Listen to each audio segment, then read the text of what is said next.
خواتین و حضرات، ملتان سے آپ کا دوست، آپ کا داستان گو آپ کی خدمت میں سلام پیش کرتا ہے۔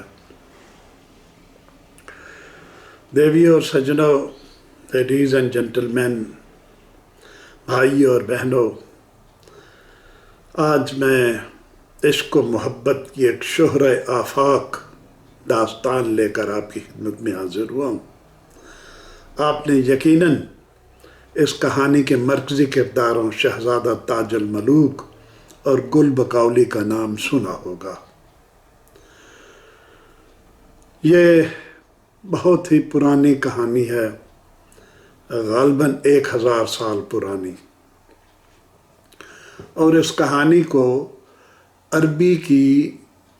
عربی زبان کے شاہکار خزانے ہزار داستان یا الف لیلہ و لیلہ، یا جس کو انگریزی میں عریبین نائٹس کہتے ہیں، یہ داستان اس ضخیم ادبی خزانے سے مستعار لی گئی ہے۔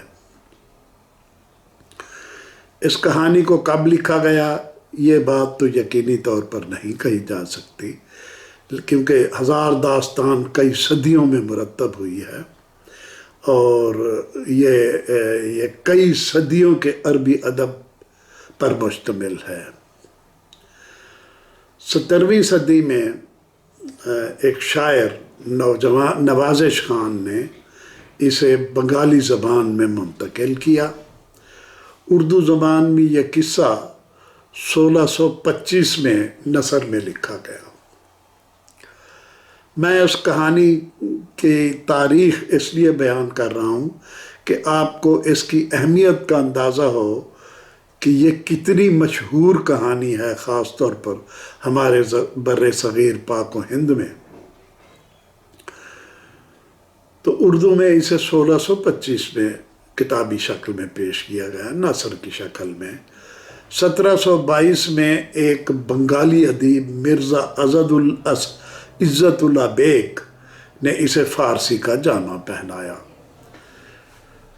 بعد میں منشی نہال چند لاہوری، جو بہت بڑے ادیب اور نثر نگار تھے، انہوں نے 1803 میں قصہ گل بقالی کو مذہب عشق کے نام سے اردو زبان کے قالب میں ڈھالا، اور یہی آج کل ہمارے پاس مروجہ قصہ ہے جو منشی نہال چند لاہوری نے لکھا تھا 1803 میں۔ اس کے بعد 1835 میں ہندوستان کے مشہور شاعر پنڈت دیا شنکر نسیم نے یہ داستان مثنوی گلزار نسیم کے نام سے اہل ذوق کے لیے شاعرانہ رنگ میں لکھی، جو اردو ادب کا عظیم سرمایہ ہے۔ دنیا کی دوسری بھی کئی زبانوں میں اس قصے کے ترجمے ہو چکے ہیں۔ اس قصے پر بر صغیر پاک و ہند میں شروع سے ہی فلمیں بنائی جا رہی ہیں۔ اس کا اندازہ آپ یوں لگائیے کہ 1924 میں اس قصے پر ایک خاموش فلم بنائی گئی 1924 میں، جس کے کردار جمنا، خلیل، فاطمہ، سبیتا وغیرہ تھے۔ پھر 1930 میں ایک اور خاموش فلم بنائی گئی، گل بقولی نام تھا اس کا، اور اس کے ہدایت کار موہن لال شاہ نے یہ فلم بنائی، جس کے مرکزی کرداروں میں وشنو اور گلاب تھے۔ 1939 میں یہ فلم پھر ایک بار بنائی گئی۔ اس وقت اس فلم میں مرکزی کردار ملکہ ترنم نور جہاں نے ادا کیا، جو ابھی گلوکاری شروع نہیں کی تھی، تو وہ ابھی اداکاری کے میدان میں اپنے جوہر دکھا رہی تھیں۔ تو 1939 میں انہوں نے اس فلم میں کام کیا، پنجابی زبان کی یہ فلم تھی۔ پھر 1955 میں رام چندرن کی تیلگو فلم، اور 1962 میں رام راؤ کی تامل فلم، 1963 میں جے راج اور نیشی کی اردو فلم، 1970 میں کیفی، منور ظریف، عالیہ اور نغمہ کی پنجابی فلم میں اسی قصے کو فلمایا گیا۔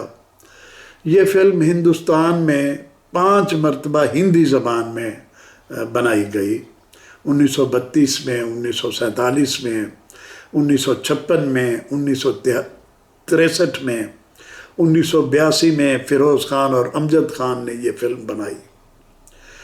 بے شمار ادیبوں اور شعراء نے گزشتہ 4-5 صدیوں میں اس کہانی پر نظم و نثر میں مختلف انداز میں طبع آزمائی کی ہے۔ اس حساب سے یہ مشرقی ادب کا ایک بیش بہا خزانہ ہے یہ کہانی۔ پاکستان میں جیسے میں نے عرض کیا کہ 1970 میں گل بقولی نام کی فلم بنائی گئی، جس میں یہ فلم منور ظریف نے بنائی تھی۔ اس تمام تفصیل سے یہ بتانا مقصود ہے کہ یہ کہانی ہمارا قومی ورثہ ہے، یہ داستان، اور اسے اردو ادب میں بے پناہ ادبی اہمیت حاصل ہے۔ اصل کہانی بہت طویل اور مافوق الفطرت واقعات اور کرداروں پر مشتمل ہے۔ یہ اس زمانے کی داستان ہے جب لوگ جنات، پریوں، دیوزادوں، بھوت پریت، چڑیلوں، دیونیوں، جادوگروں اور جادوگرنیوں کے کمالات اور کرشمات پر یقین کر لیا کرتے تھے، مگر آج کے سائنسی دور کے بچے اتنے چالاک ہو چکے ہیں کہ وہ ان خرافات پر اور عقل سے ماورات باتوں پر یقین ہی نہیں کرتے۔ اس کے بعد مابعدی و طبیعتی کہانیوں اور بقولی اور شہزادہ تاج الملوک کے عشق و محبت کے افسانے کو مختصر طور پر ہم اس طرح بیان کرتے ہیں۔ اب آپ کی اصل کہانی شروع ہوتی ہے۔ ابھی میں اس کی ہسٹوریکل بیک گراؤنڈ بتا رہا تھا کہ یہ کتنی اہمیت کی حامل یہ داستان ہے۔ کہتے ہیں کہ مشرق میں ایک بہت بلند مرتبہ بادشاہ رہتا تھا جس کا نام زین الملوک تھا۔ اس کے ہاں 4 بیٹے تھے جو اس کی الگ الگ بیویوں کے بطن سے پیدا ہوئے تھے۔ پھر اس کے یہاں 5واں بیٹا اس کی پسندیدہ ملکہ کے بطن سے پیدا ہوا جو نہایت خوبصورت اور دل نشین تھا۔ پھر بادشاہ اس کی پیدائش پر بے حد خوش ہوا اور اس نے جشن کا اہتمام کیا، مگر جلد ہی اسے نجومیوں نے ابھی بادشاہ نے اس بچے کو دیکھا نہیں تھا کہ شاہی نجومی بھاگتے ہوئے آئے اور انہوں نے بادشاہ کو بتایا کہ جناب آپ اس بچے کے دیدار نہ کریں، کیونکہ انہوں نے یہ کہہ کر بادشاہ کی ساری خوشی غارت کر دی کہ اگر آپ نے 28 سال سے پہلے اس شہزادے کو دیکھ لیا تو آپ کی آنکھوں کی روشنی چلی جائے گی اور آپ اندھے ہو جائیں گے۔ اب بادشاہ کو اپنی فکر پڑ گئی، لہٰذا بادشاہ کے حکم پر اس کی محبوب ملکہ اپنے نومولود بیٹے کو لے کر جنگل کی طرف چلی گئی اور وہاں اس نے ایک کٹیا بنائی جہاں کسی کے آنے جانے کا امکان نہیں تھا اور وہ اس کٹیا میں رہنے لگی۔ ملکہ نے شہزادے کا نام تاج الملوک رکھا۔ اب خدا کی کرنی کو کون ٹال سکتا ہے؟ وقت گزرتا گیا، 26 سال ہو گئے، بیٹا جوان ہو گیا، بادشاہ بوڑھا ہو گیا۔ 26 سال بعد ایک مرتبہ بادشاہ شکار کھیلتا کھیلتا جنگل کی طرف آ نکلا۔ اس کو پتہ ہی نہیں تھا کہ میری وہ بیوی اور بچے کہاں ہوتے ہیں، اس کو کوئی اس کا خیال، 26 سال میں سب کچھ بھول جاتا ہے۔ تو وہ اس جنگل میں آیا تو اس نے ایک خوبصورت نوجوان کو ایک ندی کے کنارے بیٹھے ہوئے دیکھا۔ اس نوجوان پر نظر پڑتے ہی بادشاہ کی بینائی چلی گئی، تو اسے فوراً خیال آیا کہ بدقسمتی سے اس کی نظر اپنے بیٹے پر پڑ گئی ہے، جس کی وجہ سے وہ اندھا ہو گیا۔ واپس آ کر بادشاہ نے بے شمار قابل طبیبوں سے اور جو بھی اس کے پاس اس علم کے ماہرین تھے ان سے اپنا علاج کروایا، لیکن اس کی آنکھوں میں بینائی لوٹ کر نہ آئی۔ آخرکار آنکھوں کا ایک بہت پرانا اور تجربہ کار معالج آیا اور اس نے بادشاہ کی آنکھیں بغور دیکھنے کے بعد بتایا کہ یہاں سے سینکڑوں کوس دور ایک ملک ارم کے باغ بقولی میں ایک پھول ہے، یعنی سینکڑوں کوس دور ایک ملک ہے ارم، اور وہاں ایک باغ ہے باغ بقولی، جو اس شہزادی کا باغ ہے، جو اس ملک کی شہزادی ہے اس کا بقولی کا باغ ہے۔ تو اس باغ میں ایک پھول پانی میں تیر رہا ہے، تالاب میں۔ اگر وہ پھول حاصل کر کے اس کا زیرہ یعنی بور اگر بادشاہ کو سنگھایا جائے یا لگایا جائے اس کی آنکھوں سے وہ پھول، تو بادشاہ کی آنکھوں کی بینائی واپس آ سکتی ہے۔ چنانچہ بادشاہ کے چاروں بیٹے گل بقولی کی تلاش میں انجانے دیس کے سفر پر نکل پڑے۔ ان کا فوجی دستہ ایک جنگل سے گزرا جہاں اتفاق سے تاج الملوک ان کا 5واں بھائی شکار کھیلتا پھر رہا تھا۔ جب وہ فوجی دستہ وہاں سے جنگل سے گزر رہا تھا تو تاج الملوک نے ایک سپاہی سے پوچھا کہ آپ کا یہ لشکر کدھر جا رہا ہے؟ سپاہی نے جواب دیا کہ زین الملک بادشاہ جو ہے وہ ہمارا، وہ اندھا ہو گیا ہے، اور طبیبوں نے بتایا ہے کہ اس کے علاج کے لیے ملک ارم سے بقولی کا پھول لایا جائے، جو اس کی آنکھوں کے لگانے سے اس کی بینائی لوٹ آئے گی، لہٰذا ہم سب وہ گل بقولی لینے جا رہے ہیں۔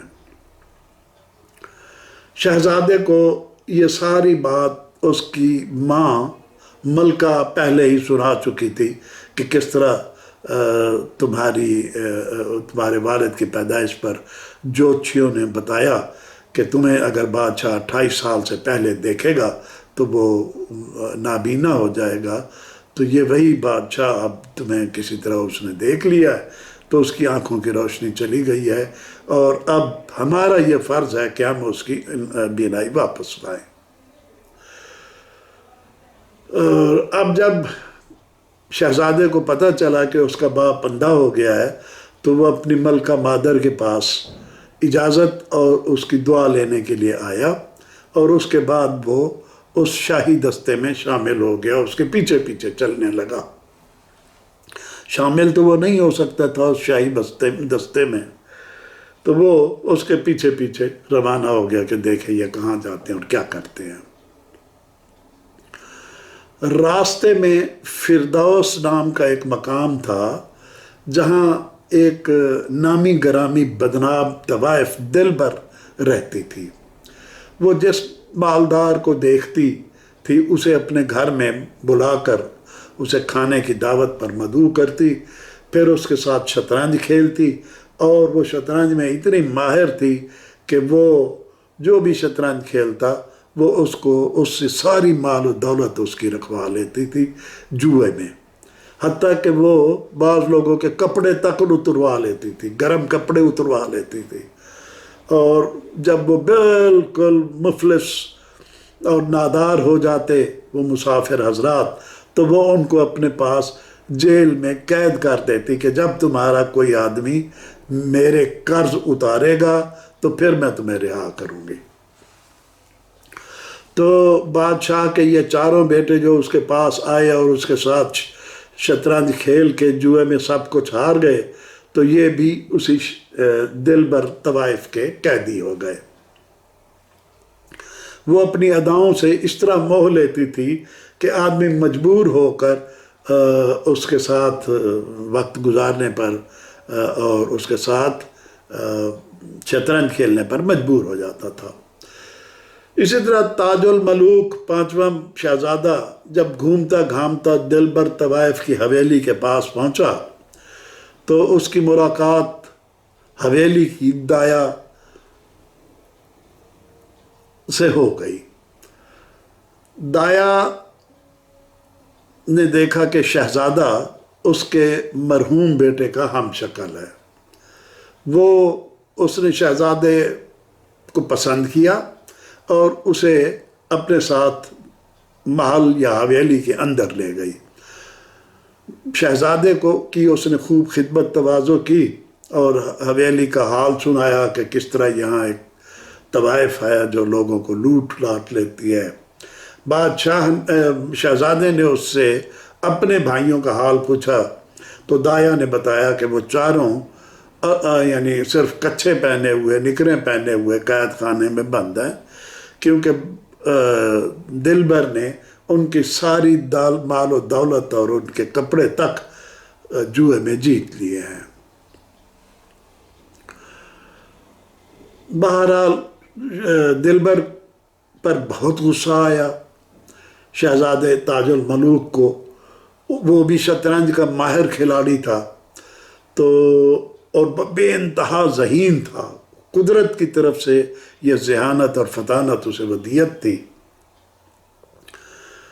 تو اس نے دلبر کے ساتھ شطرنج کھیلی اور وہی اس کے ساتھ کیا جو وہ دوسروں کے ساتھ کرتی تھی۔ اس نے اس کی ساری مال و دولت، جتنے خزانے اس نے جمع کیے تھے وہ سارے کے سارے رکھوا لیے اور اپنی ملکیت میں لے لیے اور اس کو فقیر کر دیا، حتیٰ کہ اس کے کپڑے بھی اس نے اتروا لیے کہ جس طرح تو دوسروں کے کپڑے اترواتی ہے اپنے کپڑے بھی میرے پاس گروی رکھ، اور اسے ایک ہلکا سا لبادہ دے دیا۔ تو یوں دلبر اس کی غلام بن گئی، شرط کے مطابق ہارنے والا پھر غلام بھی بن جاتا تھا۔ اس کے بعد شہزادہ گل بقولی حاصل کرنے کے لیے ملک ارم روانہ ہوا۔ راستے میں اسے کئی طرح کی مشکلات، مصائب، معائب اور آزمائشوں کا سامنا کرنا پڑا، امتحانوں سے گزرنا پڑا۔ اسے بے شمار دیو، پریاں، چڑیلیں اور دیگر مافوق الفطرت مظاہر کا سامنا کرنا پڑا۔ بالآخر ہمالہ دیونی کی مدد سے وہ پریوں کی شہزادی گل بقولی کے باغ میں ایک سرنگ کے ذریعے جانے میں کامیاب ہو گیا اور وہاں سے اس نے وہ پھول حاصل کر لیا جس کے لیے اس نے سینکڑوں مسائل اور مصائب کا سامنا کیا تھا۔ وہ گل بقولی لے کر اپنے ملک کی طرف واپس روانہ ہوا، مگر راستے میں اس کی ملاقات اپنے چاروں فریبی سوتیلے بھائیوں سے ہو گئی، جنہوں نے نہایت عیاری اور مکاری سے اس سے وہ پھول چھین لیا اور جا کے بادشاہ کے سامنے ڈینگے مارنے لگے کہ وہ کتنی مشکلات سے یہ پھول لے کر آئے ہیں، اور انہوں نے بادشاہ کی آنکھوں پر وہ پھول پھیرا تو بادشاہ کی بینائی لوٹ آئی اور اس کی آنکھیں بالکل ٹھیک ہو گئیں۔ اب گل بقولی جب اگلے دن بیدار ہوئی، اس نے دیکھا کہ اس کا پھول غائب ہے، تو وہ اڑی اور ملکوں پھرتی پھراتی وہ اس ملک بھی آ گئی، مشرق کے ملک میں، اور اسے ساری بات پتہ چل گئی کہ کس طرح شہزادے تاج الملوک نے اس کا پھول چرایا تھا، جس سے اس کے سوتیلے بھائیوں نے وہ پھول ہتھیا کر اپنے باپ کی آنکھیں اور بینائی درست کر دی ہے۔ وہ جا کر بادشاہ کے دربار میں مردانہ لباس اور مردانہ بھیس بنا کر اس کی کسی نہ کسی طرح وزیر بن گئی اور سارے راز اس نے معلوم کر لیے۔ کچھ عرصے بعد وہ واپس چلی گئی۔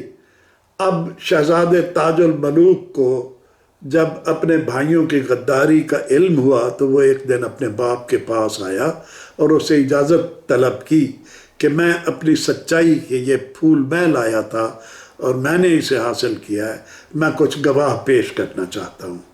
بادشاہ نے اس کو اجازت دے دی۔ تو شہزادہ گیا اور وہ بقاؤلی کو، شہزادی بقاؤلی کو، اور وہ دلبر طوائف اور ایک ہمالہ دیونی جس نے سرنگ کے ذریعے اس کے باغ میں پہنچایا تھا، ان تینوں کو لے کر بادشاہ کی خدمت میں حاضر ہو گیا، جنہوں نے بادشاہ کو بتایا کہ پھول لانے والا اصل شہزادہ تاج الملوک تھا اور باقی چاروں شہزادے شیخی خورے، بڑ بولے اور فرانیے تھے۔ بادشاہ نے خوش ہو کر تاج کو اپنے گلے سے لگایا، اسے پیار کیا، اور پھر شہزادی بقاؤلی سے اس کی شادی کر دی اور سب ہنسی خوشی زندگی گزارنے لگے۔ یہ کہانی کہنے کو بہت طویل ہے، ایک ایک واقعہ اس کا اتنی تفصیل لیے ہوئے ہے کہ اس میں کئی راتیں گزر جاتی ہیں یہ کہانی سناتے سناتے، لیکن میں نے مختصر طور پر آپ کو اس کا خلاصہ سنا دیا ہے، کیونکہ اب وہ جنوں پریوں اور دیووں کی لڑائیاں اور پریوں کی قید، دیووں کے پاس ان کی قید اور جادوگرنیوں کے جادو، ان کو اب دہرانے کا کوئی فائدہ نہیں تھا۔ یہ اب معصوم بچے بھی ان باتوں کو اب پسند نہیں کرتے، اس لیے میں نے صرف اس کہانی کی اہمیت کے پیش نظر آپ کو اس کا خلاصہ سنا دیا ہے۔ بہت شکریہ۔